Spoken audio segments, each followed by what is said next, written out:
At the construction site of a future parking lot, workers have unearthed another piece of Spain's past. Much of the city of Barcelona, in the northeastern part of this European country, used to be underwater. That started changing in the Middle Ages when artificial piers were built and natural processes lowered water levels in the area. So a 15th century shipwreck, for instance, that would have once been 16 feet below the water's surface has reappeared after a little digging. And it's so well preserved that it's giving archaeologists a rare look at how Mediterranean vessels were built hundreds of years ago.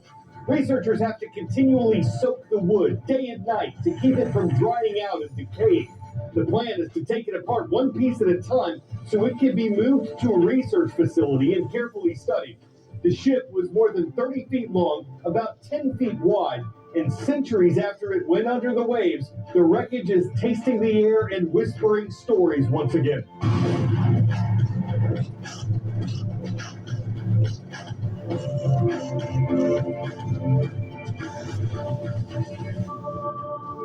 Our first show of the new week continues with a significant development concerning the war in Ukraine. I'm Carl Azus, and this is the world from A to Z. Full-scale conflict broke out in Ukraine when neighboring Russia invaded the country in 2022.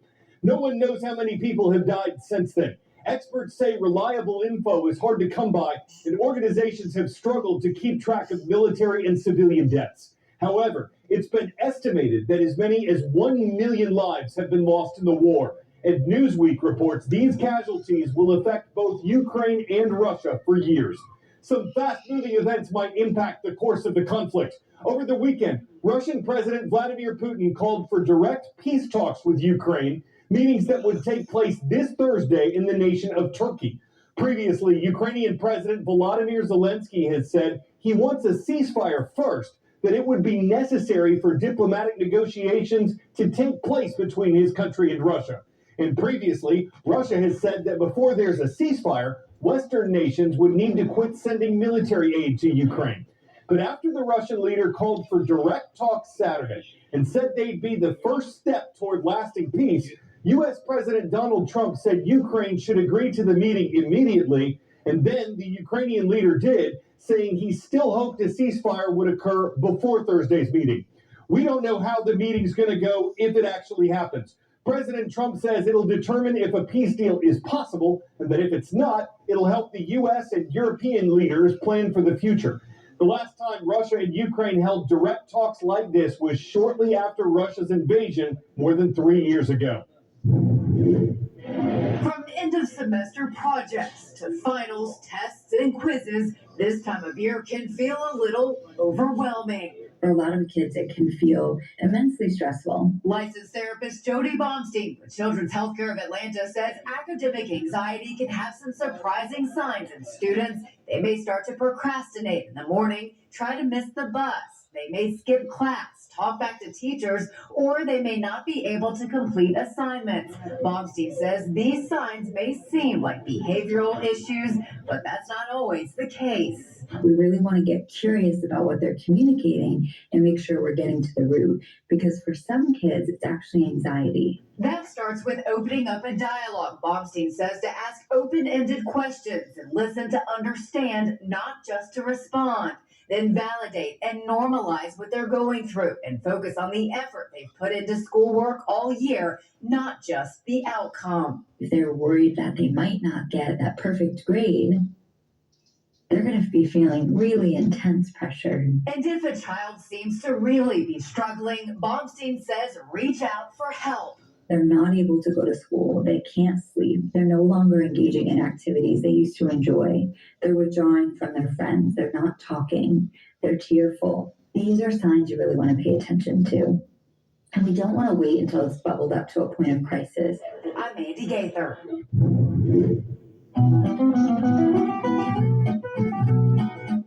On this date in world history, a street scene of a parade on May 12, 1903. Motion pictures had been around for years at this point, but this one's historic because of who's in it.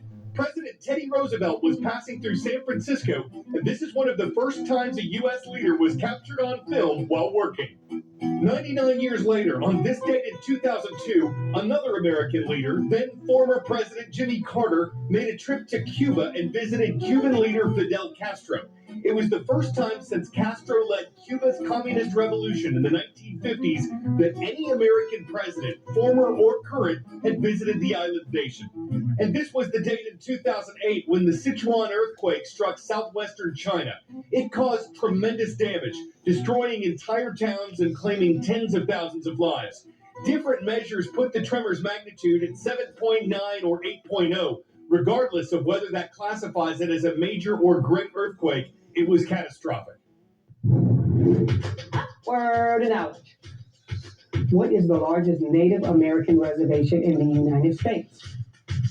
Osage Reservation, Navajo Nation, Santa Clara Pueblo, Fort Apache Reservation. In terms of land and population, the nation's largest Indian reservation is Navajo Nation. It spans across 3 western states. Crews recently finished running power to this couple's home out on the Navajo Reservation in Utah. Longest I remember it has electricity for as long as I can remember. Now, the family can use more than one appliance at a time. And Ricky Gillis doesn't have to worry about his CPAP machine not working or his heart monitor failing to send information to doctors 400 miles away. All this thanks to a program called Light Up Navajo, which is hooking up Native American homes to the electric grid. It reminds us of the Rural Electrification Act of 1936. The REA was part of Franklin D. Roosevelt's alphabet soup of New Deal programs, meant to help America get back on its feet after the Great Depression. Those programs put unemployed people to work on everything from roads to parks to hospitals, schools, bridges, dams, and power lines. 90% of rural America was without electricity before the REA. That program allowed farmers to group together in co-ops to take advantage of low-cost loans to string power lines.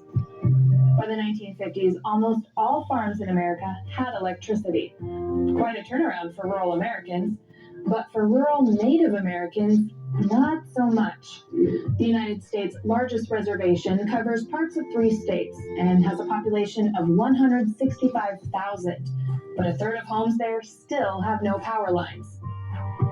Since 2019, Light Up Navajo has been using both government and private funding to fix this. Power companies across the states send crews to extend lines and connect homes. So far, the project has hooked up close to 900 homes. Each one takes time and is expensive.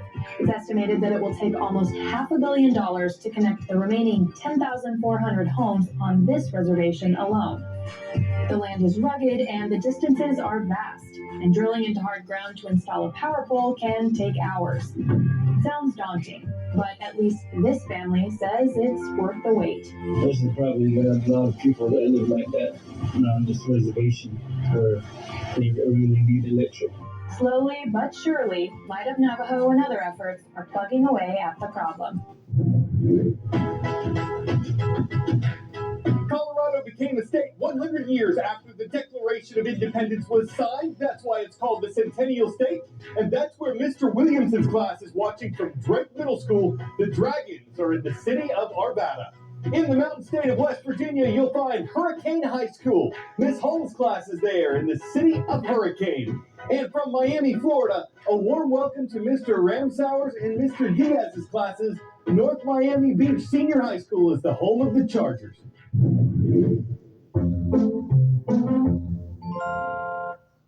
Here's one good reason why groundhogs may not be the best prognosticators of weather. How can you see your shadow when you can't see past your morning cup of coffee? This isn't Punxsutawney Phil, though it was wandering the streets of his home state of Pennsylvania, and the problem was solved pretty easily by the head of a local school who quickly commandeered the cup, turning the lights back on for the listless whistle pig and sending it scampering somewhere else. Groundhog, Or like a groundhog, if you know what I'm saying. You can't cough eat on a cup and expect to make a rodent in your day without the forecast being extended night. Oh, sure, the varmint might have whistled pigs for help, but no matter the weather, you can't see what's up, Woodchuck, when you spent all your Starbucks like a caffeine and kept the lid on it without spilling the beans. I'm Carl Azus. Thank you for watching the world from A to Z. You mean the world to me.